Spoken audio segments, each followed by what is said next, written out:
There are two words that certain older men say, quietly, without drama, that make women stop and pay attention in a way they can't quite explain. Not because the words are clever, not because they're romantic, not because they're part of some system or script that someone put together. These two words work because of what they reveal about the man who says them. And women, whether they're aware of it or not, are always listening for exactly that. The reason most men never discover this is straightforward. You've been taught, by culture, by habit, by well-meaning advice, that the way to make someone find you interesting is to show them interesting things about yourself. So you talk more, you explain more, you demonstrate more. And the signal you're actually trying to send gets buried under everything you're adding on top of it. What I'm going to show you in this video is something different.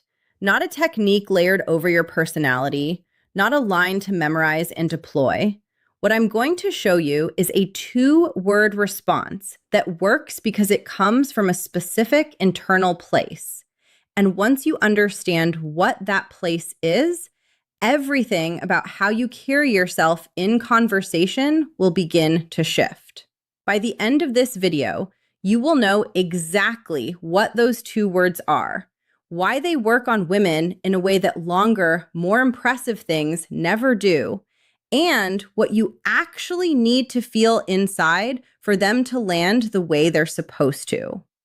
Most men, when they want a woman to find them interesting, do the same thing. They add more detail, more achievement, more personality. And almost every time, it has the opposite effect. This isn't because those men are uninteresting. Most of them aren't. It's because the instinct to add more comes from a specific place, the need to be perceived a certain way.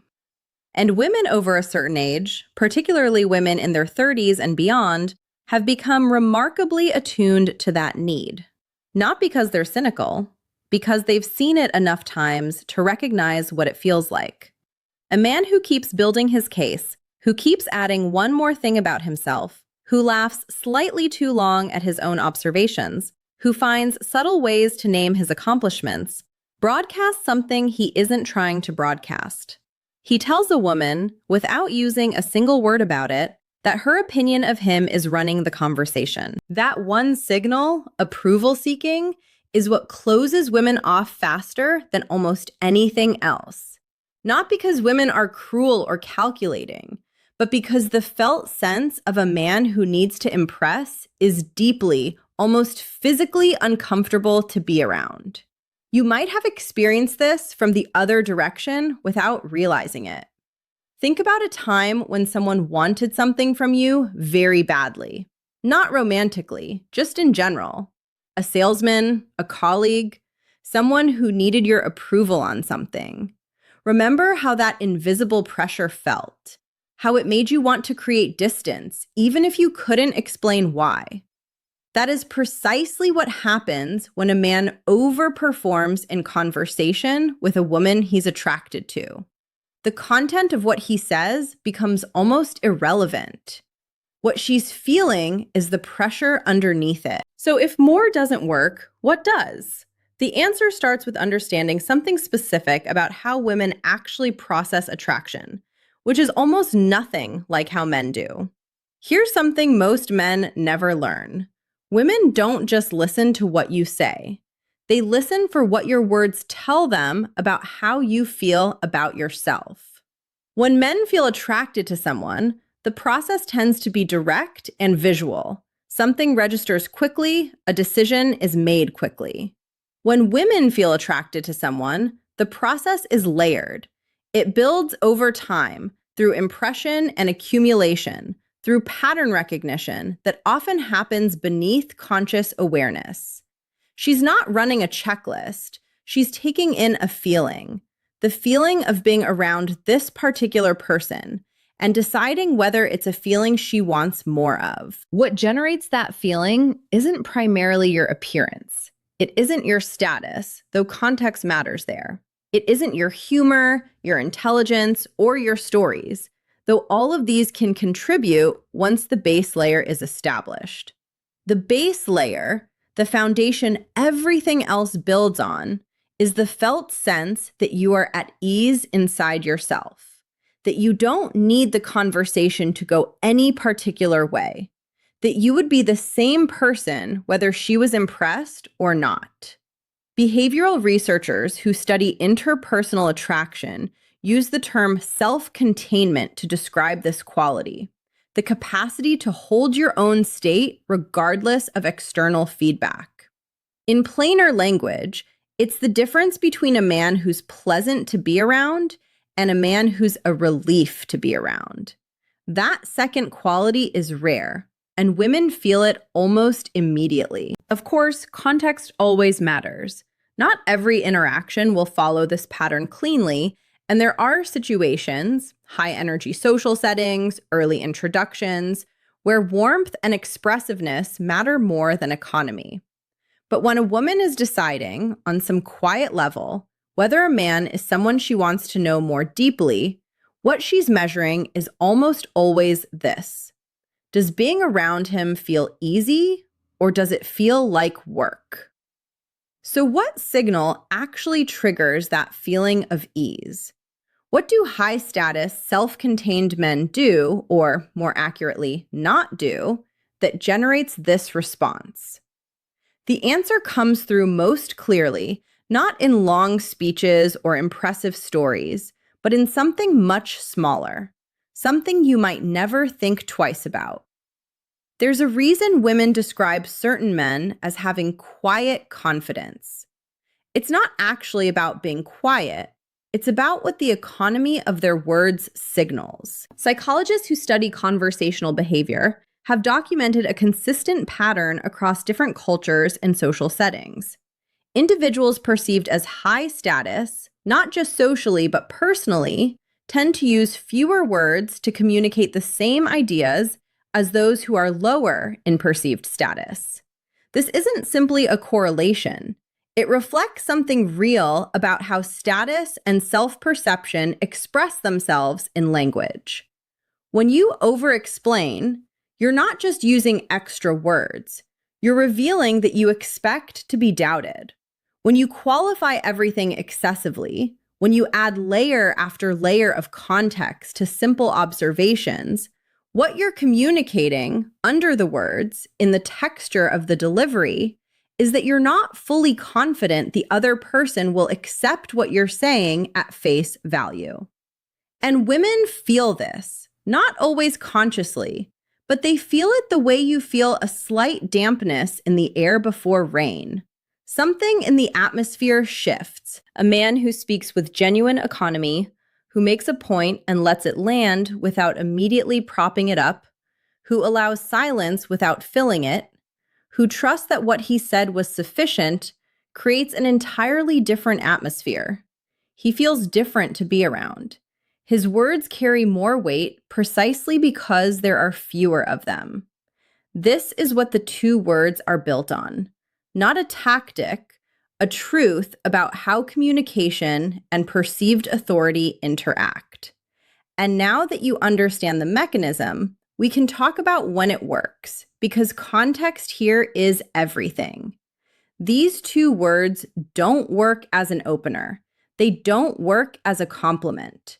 They work as a response, and only when the moment is right. The moment usually looks like this. You're in a conversation with a woman, and she says something about you, or about life, or about men in general that has a slight edge to it. It's not quite a challenge. It's not an attack, but it has a testing quality. She might be probing to see how you respond under the mildest bit of pressure.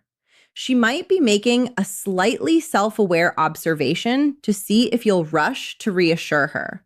She might be sharing something real about herself, some frustration, some hard-earned perspective, and watching to see whether you meet her there or whether you immediately pivot back to yourself. Most men at this moment do one of two things. They deflect, laugh it off, change the subject, make a joke that releases the pressure, or they over-explain, launch into a justification, an account of why she's wrong or right, a story that positions them favorably relative to what she just said. Both responses are forms of the same reflex. The need to manage how the moment lands, the need to not let it sit there uncontrolled.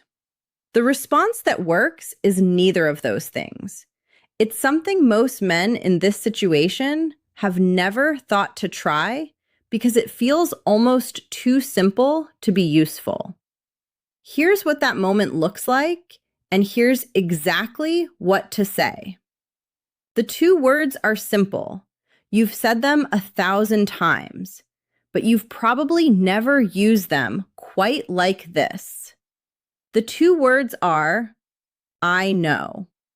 Not I know in the sense of arrogance, I know better than you, I know what you're going to say, I know everything. That version is a wall. What I'm describing is something entirely different. I know as an expression of being settled, of having already arrived at an understanding, of not needing to be convinced or defended or persuaded in this particular moment. She says something like, "You seem like someone who's used to getting his way. You don't laugh nervously. You don't protest. You don't launch into the story of all the times you haven't gotten your way. You look at her, calmly, maybe with the very slightest acknowledgement at the corner of your expression, and you say, I know. Then you let it sit." What happens in that pause is where the psychology becomes fascinating. She expected a reaction, defense, deflection, explanation. She prepared on some automatic level to process whatever you were going to send back at her. What she gets instead is stillness, and that stillness forces her attention inward, toward her own interpretation of what just happened. Was that arrogance? No, it didn't feel cold. Was that confidence? It felt like more than that. Was he agreeing with me? He seemed almost amused. Comfortable. She starts to wonder, and wondering is the beginning of interest. This works because of something fundamental about human psychology, specifically about how we process people who don't react the way we expect. The brain is a pattern completion machine. When a response doesn't arrive in the expected form, the brain continues to process the interaction, turning it over, looking for the missing piece. That continuation of processing is indistinguishable neurologically from the beginning of fascination. I know, said calmly, with relaxed eye contact and nothing added after it, triggers exactly that process.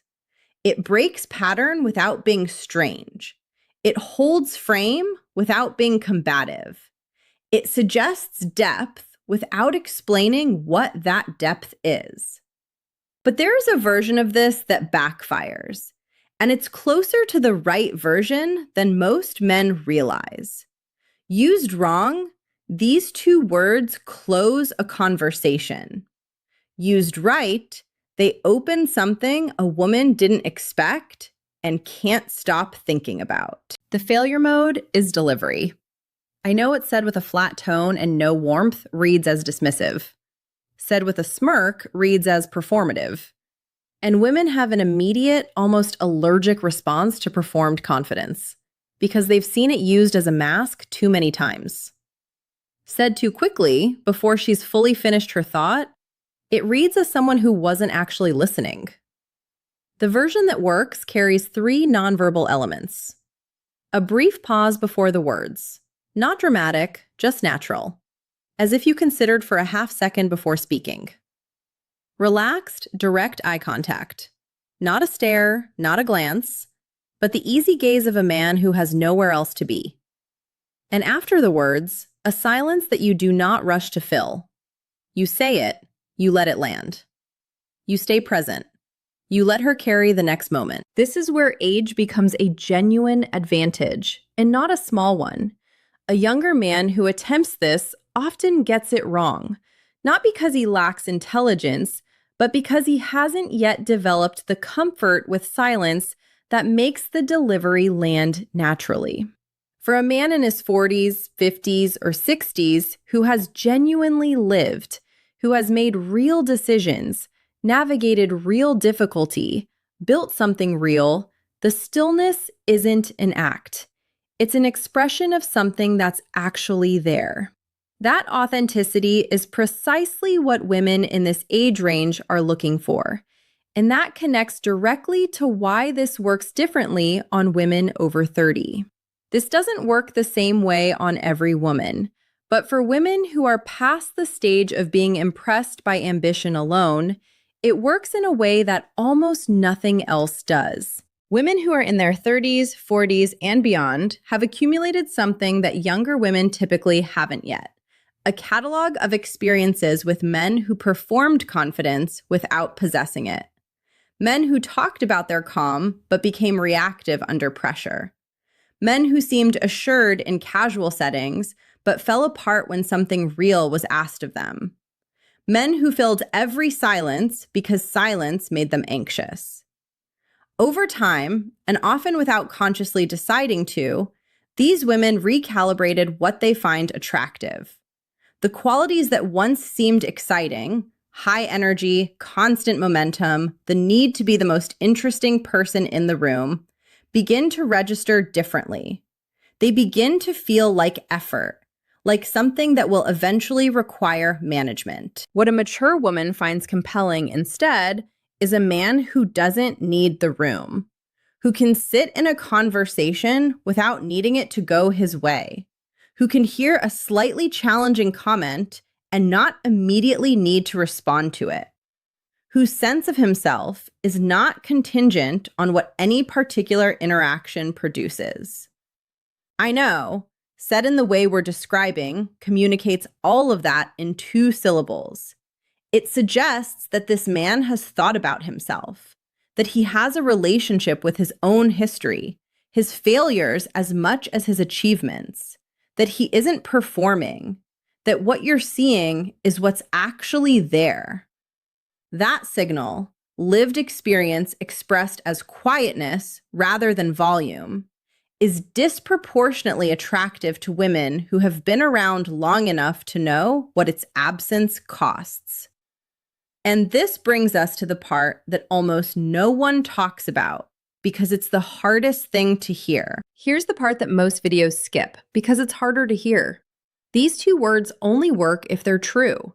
If you say "I know" from a place of performance, from a place of having read something or watched something and decided to try it out, she will feel it.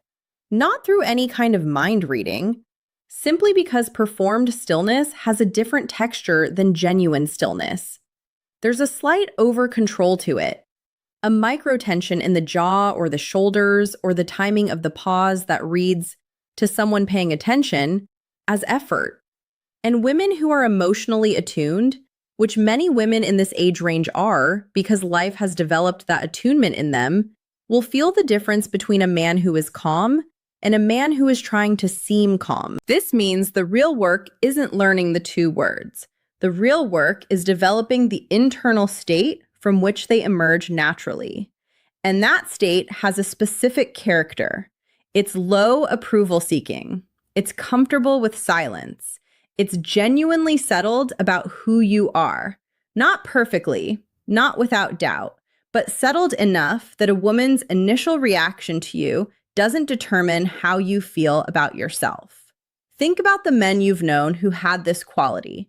They probably weren't the loudest in the room. They probably didn't tell the most stories. But when they spoke, people listened. And when they were silent, it didn't feel like absence. It felt like presence. That's what women mean when they say a man has an energy about him. They're describing this, the self-possession that doesn't need to announce itself. You don't develop this by practicing 2 words. You develop it by genuinely becoming someone who has dealt with his own life honestly, who has stopped needing every interaction to validate him, who has found a way to be comfortable in his own company. When you've done that work, even partially, the two words become easy because they're just true. And now you know something that most men will never understand about what actually happens in the space between a question and an answer. When you began this video, you probably assumed that attraction was about what you add to a conversation. More personality, more warmth, more presence. What I hope you're leaving with is a different understanding. That the most compelling thing a man can bring to any interaction is a settled relationship with himself. Women don't fall for content. They fall for the quality of presence underneath the content. The two words we've talked about are a signal of that presence, but they're also a test of it, because you can only say them well if the state they describe is real. What changes now isn't that you have a new line. What changes is that you understand what she's actually listening for, and you can begin to ask yourself whether what you're projecting in conversations is what you actually want to project. You don't need to overanalyze every exchange or second-guess every response. That kind of hyper-awareness would undermine exactly the quality you're trying to convey. What you do instead is simpler. You get quieter. You get more honest. You resist the impulse to add the extra sentence.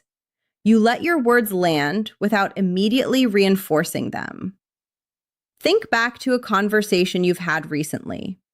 One that felt like it went fine, but left you slightly unsatisfied. Ask yourself honestly, were you in that conversation? Or were you managing it? I want to ask you something specific, and I'd love for you to answer it in the comments below. Think back to the last conversation you had with a woman where you felt the urge to over-explain yourself. Drop it in the comments. What did you say, and what do you think she heard? Reading those responses matters to me because what you share there shapes what this channel explores next. If this kind of psychology resonates with you, the deeper mechanics of how women actually experience men, not the surface-level advice you've probably heard before, then subscribing means you'll be here for every one of those conversations. In the next video, I'm going to show you the one phrase most older men say in the first 5 minutes of meeting a woman that quietly signals neediness before they've even realized the conversation started. It's not what you think. And once you hear it, you'll never unsay it the same way again.